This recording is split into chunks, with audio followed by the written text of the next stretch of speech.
Je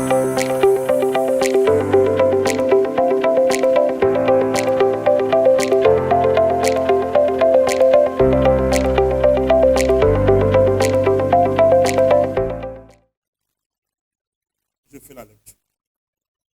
Quand je parlerai les langues des hommes et des anges, si je n'ai pas la charité, je suis un airain qui résonne ou une cymbale qui retentit. Et quand j'aurai le don de prophétie, la science de tous les mystères et toute la connaissance, quand j'aurai même toute la loi, la foi, jusqu'à transporter des montagnes, si je n'ai pas la charité, je ne suis rien. Et quand je distribuerai tous mes biens pour la nourriture des pauvres, quand je livrerai même mon corps pour être brûlé, si je n'ai pas la charité, cela ne me sert de rien. La charité est patiente, elle est pleine de bonté. La charité n'est point envieuse, la charité ne se vante point, elle ne s'enfle point d'orgueil. Elle ne fait rien de malhonnête, elle ne cherche point son intérêt, elle ne s'irrite point, elle ne soupçonne point le mal. Elle ne se réjouit point de l'injustice, mais elle se réjouit de la vérité. Verset 7, elle excuse tout, elle croit tout, elle espère tout, elle supporte tout. La charité ne périt jamais. Les prophéties prendront fin, les langues cesseront, la connaissance disparaîtra, car nous connaissons en partie et nous prophétisons en partie. Mais quand ce qui est parfait sera venu, ce qui est partiel disparaîtra. Lorsque j'étais enfant, je parlais comme un enfant, je pensais comme un enfant, je raisonnais comme un enfant. Lorsque je suis devenu homme, j'ai fait disparaître ce qui était de l'enfant.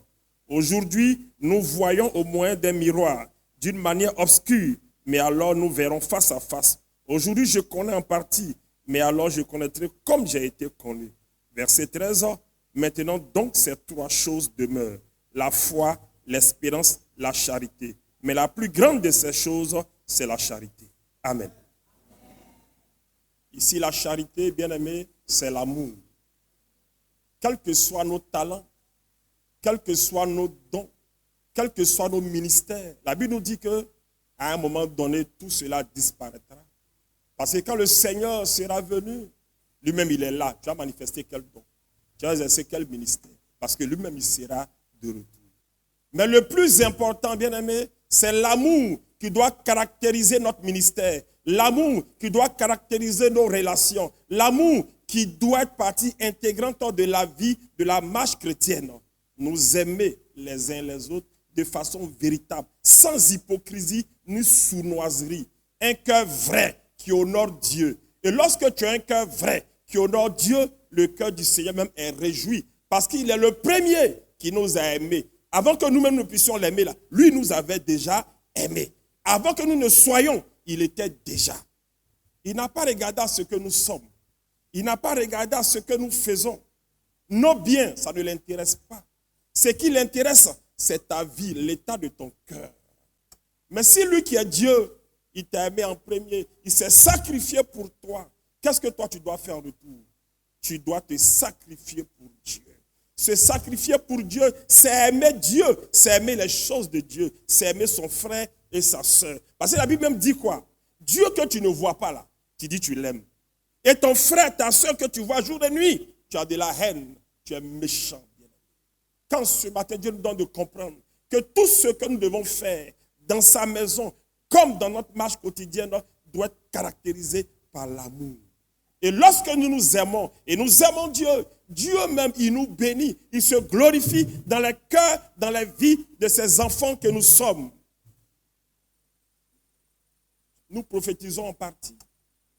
Tous les dons là, nous les manifestons selon les limites que Dieu nous attribue. Mais pour manifester un don, pour aller prier pour un malade, pour te soucier de quelqu'un, bien aimé, c'est l'amour d'abord. Et le Saint-Esprit t'accompagne. Quand ce matin Dieu nous donne de comprendre, qu'en venant dans sa maison, cet amour-là, il y a un premier élément qui doit le caractériser, c'est le sacrifice. S'intéresser à Dieu et aux choses de Dieu et s'intéresser aux enfants de Dieu que nous sommes, bien aimés. Et si tu t'intéresses à Dieu, aux choses de Dieu, tu te sacrifies pour Dieu et ce qui concerne la maison de Dieu, en retour, qu'est-ce que Dieu fera? il se souviendra de l'alliance, il se glorifiera et il te bénira. C'est pourquoi lorsqu'on apporte une partie de ce que Dieu nous donne, on ne le donne pas à un homme. On le donne parce qu'on a compris que Jésus nous a aimés. On a compris que Jésus s'est sacrifié pour nous. Et ce que nous apportons, c'est insignifiant par rapport à la grâce dont nous sommes bénéficiaires. Qu'est-ce que nous apportons? La dîme, la 10e partie de ce que nous percevons. En nature comme en espèce. L'offrande, nous faisons preuve de libéralité, ainsi que tout ce qui concerne la maison de Dieu. Mais nous le faisons parce que nous avons compris que Dieu nous a aimés en premier. Tout ce que nous avons, nous laisserons cela sur terre pour nous en aller. Tout ce que nous possédons, c'est insignifiant par rapport à la grâce dont nous sommes bénéficiaires. Et lorsque j'ai préparé ce message, le Seigneur m'a conduit mon esprit sur une réalité que j'ai vécue.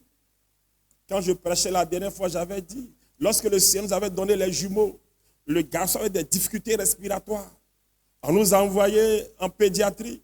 Il était sous oxygène. Seulement 3 millilitres. Il a dit 3, hein. On m'a fait payer 27 000. J'ai dit à la femme là, pourquoi? Elle a dit 1 millilitre à 9 000. 9 fois 3, 27 000. Imaginez s'il avait passé 3 jours sous ça là. Il n'allait pas m'en sortir. Mais nous, qu'est-ce qu'on a payé pour respirer cet air frais, avoir le cœur en paix, le cœur en joie? C'est la grâce. Donc si nous sommes bénéficiaires de cette grâce, bien-aimés, ne regardons pas aux hommes. Ne regardons pas à nos limites. Si tu regardes aux hommes, tu vas abandonner la main de Dieu. Tu regardes à tes réalités, tu vas te détourner du Seigneur. Mais regarde à l'œuvre de la croix. Cette grâce dont tu es bénéficiaire.